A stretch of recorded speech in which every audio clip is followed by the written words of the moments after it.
Well, many thanks, Elisa and panelists, for that excellent discussion on environmental, social, and governance investing, which is, of course, very closely linked to the diversity debate. In this keynote interview, we will ask, how can the industry adapt and support the drive for greater equality, both in its own operations and through ESG investing? And as diversity and racial justice issues continue to make headlines, devastating of the US, how is the funds industry responding? My guests today are Dr. Shola Mos-Shogbamimu, a political and women's rights activist and lawyer with broad experience in the financial services industry. Dr. Shola is dedicated to inspiring women in their leadership journeys, in particular promoting women in black and ethnic minority leadership in the legal profession through universities and schools. Good afternoon, Dr. Shola. Hello, everybody. And Geogina Philippou, Chief Operating Officer and a member of the Executive Committee of the UK Finance Authority. Before becoming a regulatory enforcer, she worked as a research analyst for accountants, stockbroking firms, and investment banks. She's also the FCA officer responsible for complying with the Women in Finance Charter and is about to step into a new role as senior advisor to the FCA on the public sector equality duty. Hello, Georgina. Hello, Yuri. You're 1 week out of date. I've been a senior advisor now at the FCA for a week, but otherwise everything was correct. Everything else.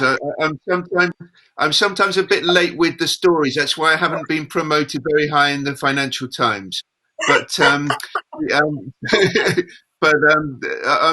always summoned in to do the event, so I'm quite happy doing this. So please, ladies and gentlemen, please start in sending your questions in for our interviewees, which they'll be happy to answer. And if we have time today, I'd like to look at how the city and the financial industry works today, how practices differ in different finance hubs, and the programs for leadership and social equality bring this effect of the this age of COVID. Now, if we look at the City of London today, how everything works today, Georgina, how much has the City of London moved on from the white, misogynistic public school old boys club of the pre-Big Bang 1980s, which some of us remember all too well, when discrimination was rife and sexual abuse was a common crime? So, yeah, I was there. I started my professional career in the 1980s, and I was a stockbroker between 1987 and 1992. And you can imagine what that was like for a young Greek woman from a working class background. For most of the time, I was the only woman in a firm of about 50 and the only woman on the dealing floor. So that was very exciting.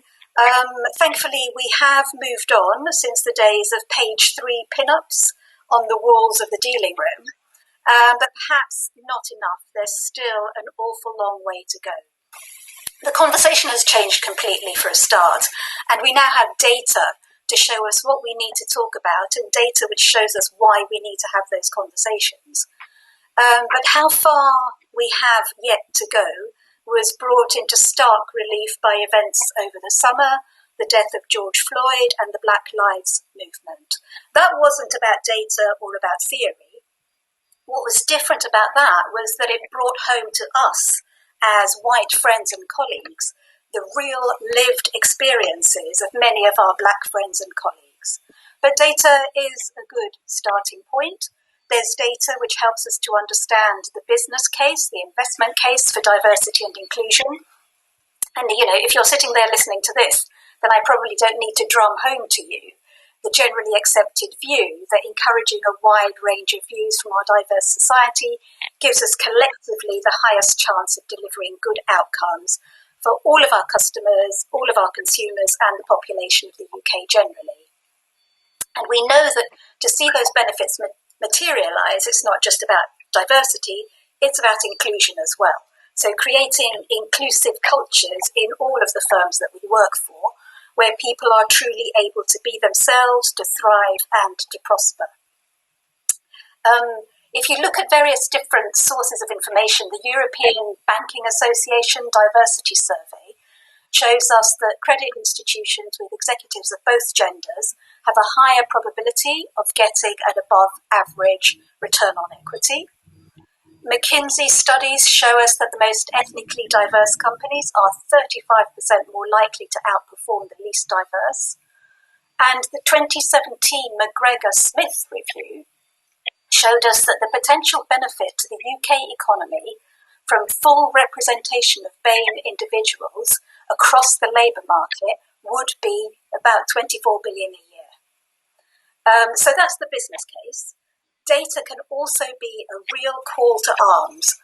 So just to give you a few kind of sobering statistics, the new Financial Diversity in Portfolio Management report, published in September 2018, said that the research points to a stark picture of portfolio management dominated by white, middle-class, straight men.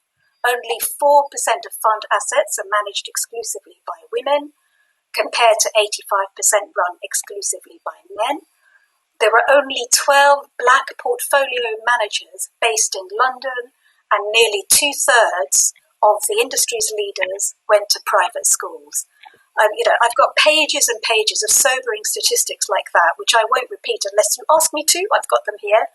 But I think that drives the message home, really, that there is still an awfully long way to go. Can I just add to Georgina's impressive data? Because the great thing about it is the point that Georgina raised around the events that took place last year. So with George Floyd's death and the Black Lives Matter, there is no data that truly captures the oppression and suppression that has been silenced over the years in industries from Black employees and by Black employees. So what we saw last year was just it was like the lid was blown off. Any more silence around this, and it takes me back to the power of the Me Too movement. Because Yuri, your question around the Old Boys Network and the sexism and misogyny of the Old Boys Network or the men in the industry. If we think about it, there was no data to capture the silence of suffering, those walls of silence that women had to endure for a long time before they went, enough is enough. And that is because nobody cared enough to put, numbers to it. Nobody cared enough to put data to it. People were like, well, let's just sweep that under the carpet. So what happens to women is swept under the carpet. What happens to ethnic minority women, particularly Black women, is swept under the carpet. So what that means is that when you have loud protests, on the street protests, it's because people have had enough. And no data is enough to capture that until things get really, really bad. Do you see a problem today, Shola, that a lot of companies, a lot of firms, particularly in the financial services sector, have their charters and policies about discrimination, about equality, which look great on paper, and they say, we're an investor in people, we're an equal opportunities employer, but at the end of the day, it doesn't make a blind bit of difference. And when they talk about equality, it's really a subtle discrimination between men's jobs in trading, fund management and technology versus women's jobs in compliance, HR and the back office. The short answer to that is yes. I do see a huge problem with it. What they do, a lot of these corporations, is they do not put their money where their mouths are. They hire lawyers like me to draft policies, put in place, procedures, put all the words so that the right punctuation is in the right place, and they do jack all with it. People, I'm always explaining this.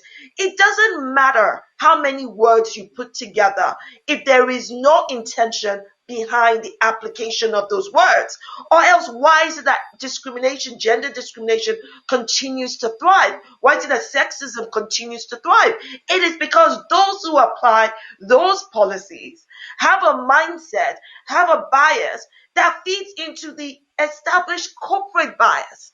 People don't understand that it is very possible for corporations to have bias, right? Of course, it is people who will execute the bias of the corporation. People like to say, well, we've always done things this way. No, the fact that you've always done things a certain way doesn't make it right, especially if it's not evolving.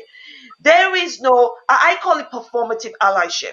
These corporations who go, well, we are very supportive of women, but cannot demonstrate women in leadership within their corporations, fail to promote women, fail to power up women, particularly ethnic minority women. when you have corporations that go, oh, we're very LGBTQI, we're very, Black Lives Matter. I'm sorry, you post a black square and all of a sudden you're Black Lives Matter? No, you're not. I need you to put your money where your mouths are. I need you to show us the receipts, my people. Receipts, meaning the evidence you're ready to demonstrate your intention to change. In the absence of that, pack yourself and sit somewhere else, because we will not be fooled. We can see you for what you are. Not you, Yuri. Of course not you. When I say you, I'm talking about these corporations, right? We can see them for what they are. And more importantly, their staff can see them for what they are. And this is how corporations lose out on talent, particularly Black and ethnic minority talent. Because when people have had enough and they don't see change, they will take their talent and go elsewhere. But this corporation to lose on talent, Georgina, you spoke about this earlier, about all the surveys, all the evidence and data that does improve profitability, that it creates value, that improves the performance of a company and of an investment. If companies have the evidence that they could do a lot better if they improved their diversity, why don't they do it? Is this a bit like Brexit, where the government had the evidence from its own departments that Brexit was going to damage the economy, yet they still went ahead with it? I think the kind of data that I talked about, the investment cases, the business cases, I think they have their place in a discussion about diversity and inclusion. But you get enough clever people in a room and they will pull apart any business case. They will undermine the numbers. They'll say the sample sizes weren't representative. So they have their place, but they're not the be-all and end-all. What you cannot dismiss is the moral imperative to do the right thing. That is what really matters. And that's why the leadership of organizations matters so much, that they set the right tone. I mean, Shola, we do need the policies and the processes and the systems, because they are a starting point, and we need to start somewhere. Most of us need all the help we can get in this space. And if you design processes and systems that make the behavioral change as easy as possible and get rid of the processes and systems that make the behavioral change more difficult, then you have some chance of succeeding. The other thing you've got to get right, and closely linked to this, is culture. Culture is a concept that people find quite scary because it's quite nebulous, it's quite difficult to define, but it's something that we're really focused on the FCA, because we know that culture and diversity and inclusion are completely intertwined. And the way that we look at this is to say to firms, well, if you loosely define culture as the way we do things around here, then look at what you do. Look at every single thing that you do with a D&I lens. So when you're advertising for people to join your firm, is the advertisement inclusive? Are your recruitment processes inclusive? If you use psychometric testing, if you used, scenario-based questioning, are they inclusive? Who gets promoted? Who gets the pay rises? Who gets the bonuses? Who gets to be at the top table? How are those decisions at the top table made? If you break down everything your organization does and look at it through a D&I lens, then suddenly you're able to do something with culture, however nebulous that concept might be. Thank you, Georgina. Sorry, could I ask you, Shola, there is some progress here in financial services. One of the most talked about and colourful recent front page feuds in Swiss private banking at the very helm of Credit Suisse in Zurich was played out not between two grey-haired Teutonic titans, but two younger bankers of ethnic minority origin. Pakistan-born Iqbal Khan versus his next-door neighbour on Lake Zurich's millionaire Gold Coast Ivorian banking boss Tijani Tiam. Is this, I know that there were some unfortunate things happening there, but is this a development that a Netflix style feud actually takes place now between two ethnic minority bankers? I think without a doubt, having the Tijani Times and the Ikban Khan, rising up to the very top helm of the financial institution is definitely a good thing, right? In terms of representation, in terms of the talent that they bring to the table. Now, the whole scandal and the whole drama around them is definitely not anything I'm sure they're not proud of that. Nobody wants this kind of drama around them, Spygate or no Spygate, and of course the tragic circumstances of the person who committed suicide, the surveillance. But yes, it has all the makings of a Netflix, I don't know, slash scandal successor slash God knows what else, a movie, right? But in serious terms, we do want to see more ethnic minority representation at the top helm of financial institutions around the world. And I think these two men have demonstrated the kind of talent that can be brought to the table.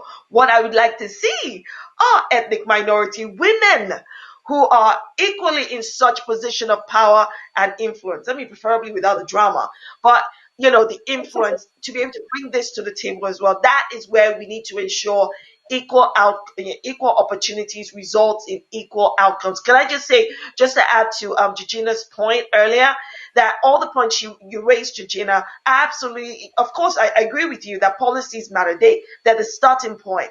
And I like the fact that you set out what they need to do. The only thing missing out of that is the lack of conscious intention, which is what my point was, that no matter how much you may have, you have able to identify the issues, you want to address the challenges, you have the policies. And so to deal with it, if the board or leadership lack the conscious intention, then even that inclusive mindset is missing. And one of the reasons why they don't have this is because of the kind of, they tend to be, the default setting of leadership tends to be male, pale, and stale, right? So if they have that kind of default setting, how are they going to move to a setting where they can be broader to include, all kinds of gender, include people of different race, include people of different generations? That's where they need to get to. Conscious intentionality. Conscious intentionality. That's a great phrase. I'm going to ask one more question to Georgina before bringing in the audience, because they're queuing up to ask you two questions at the moment.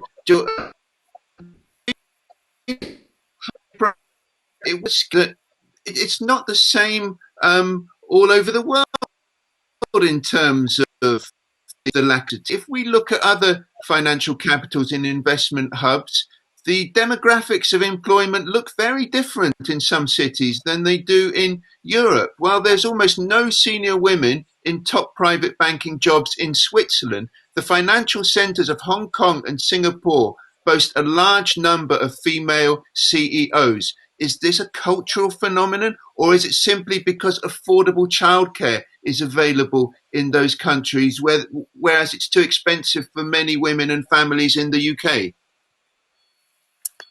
Yuri, thank you. You broke up at the beginning of that, but I think I've got the gist of your question. Let me know by the time I've answered it if I haven't. I'm not familiar with the stats that you gave about, was it Hong Kong and Singapore? But I have, through my international work, I've met some amazing women at the top of regulators across the globe. And sometimes, in places where you might not expect to find a woman in a senior position. And I don't know if, insofar as Hong Kong and Singapore are concerned, whether it's anything to do with the fact that they are newer financial centres and therefore carry less baggage than our financial centre that's been around since the days of coffee houses. But that would just be guessing. But I think what is probably right is that better childcare or other provision for working mothers can only be a good thing. The COVID crisis has taught us some important lessons about how certain groups in the community have been affected by the pandemic. And I'm sorry, but those people who say, oh, we're all in it together when it comes to the crisis, I don't buy that. We're not all in it together. Some people have been materially more affected than others. We know that from our Black colleagues, from our Asian colleagues, the rates of sickness and death are higher. We know that they've been harder hit financially. And there's been a recent study from the FCA which looks in particular at the impact on women of the financial crisis caused by the pandemic. And it's hit women harder than others, and it's hit single mothers particularly hard.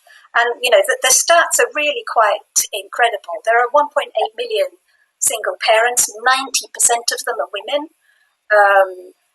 Many young women have had to cut back. 22% of the women that we surveyed said that they had to cut back compared to 16% of men. So, there is no doubt that women have been harder hit. And if there was more comprehensive support through childcare, for example, then they would stand a better chance. They would stand a better chance of coming into financial services in the first place, which they need to do, not just to improve diversity and inclusion in financial services, but because it's well paid. Women are attracted into lower paid jobs for a whole host of reasons that we don't have time to go into.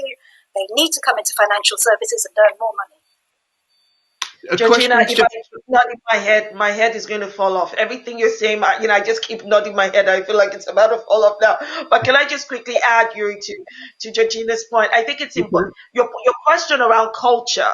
This is part of the problem here, where people, this culture, our culture, thinks that the role of women is just to be childcare providers, as though men have no role to play in raising children. Because there's no reason why men too should not be child care providers.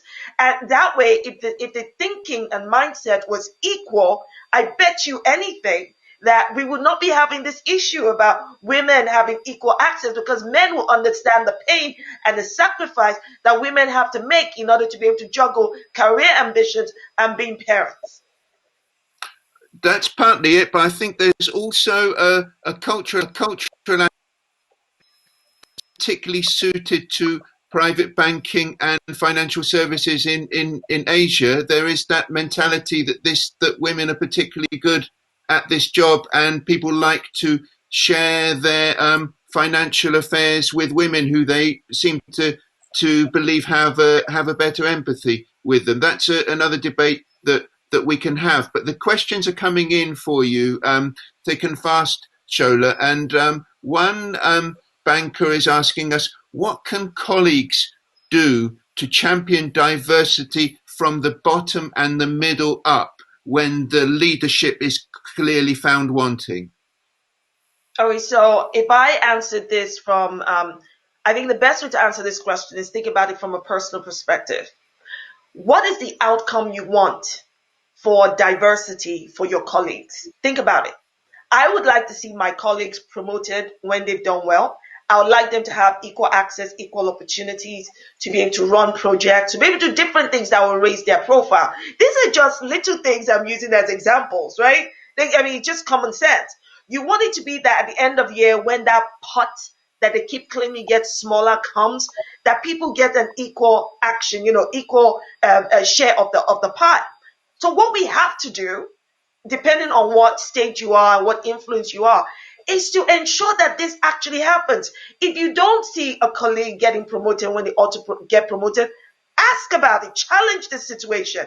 You need to challenge what you are not seeing as change. Because the more we keep quiet, the more we are complicit in the status quo. And that's why I say you need to look at it from a personal perspective.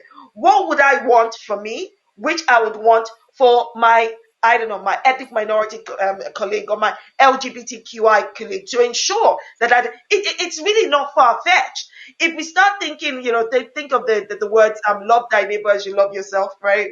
Which is a biblical commandment. For me, that's just simple. Apply that. What do you want for you is exactly what you want for somebody else. Use your privilege. Now, that privilege could be white privilege. That privilege could be your privilege as a heterosexual.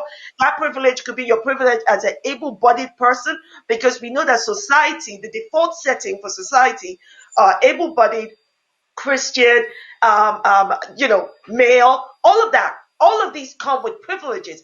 Use your privilege to make things better for the next person. That's what I would say. And educate yourself.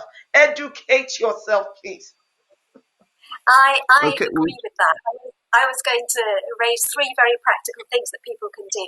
And please that do. kind of Please do. We're allyship. running out of time, Georgina, so please, go swiftly through these. Yeah, I was just going to say allyship and using your privilege definitely is up there. The other thing is to start a conversation. So show some curiosity about your colleagues from different backgrounds and what their lives might be like. And then thirdly, because you talked about junior and middle colleagues, is reverse mentoring. I have a mentor from a BAME background who is younger than me, well, everyone's younger than me, junior to me, and we have some really good conversations which have been a complete eye-opener for me. And I'll give you 30 seconds, Georgina, just to answer a final question, because a very interesting question just came in from somebody in the fund management world, and she's saying that there's sexism, there's also omnipresent ageism. As persons above 49, she's saying, are systematically excluded. Do you agree with this? And what is your view on this? Very briefly, just to close, Georgina. I think there might be a cultural point here because of the kinds of descriptors that people use of the kinds of behaviours they want. So people tend to say, confident, aggressive, go-getting, which puts off some older people or makes recruiters think that only young people can do the job. So there's something about the way that we describe desired behaviours that is important here. Well, thank you so much for those concluding words. Absolutely. Thank you, Dr. Shola. Thank you, Georgina, for sharing your opinions with us. Thank you to our audience for your fantastic questions. I hope this is a debate which we can carry on at further events and within our pages as well. The next panel discussion will be on digitalization, and I apologize that you're going to have to put up with me for chairing that one as well. But I really appreciate this excellent discussion we've had again. Thanks again to our excellent panelists. Thank you. It's a pleasure. Thank you.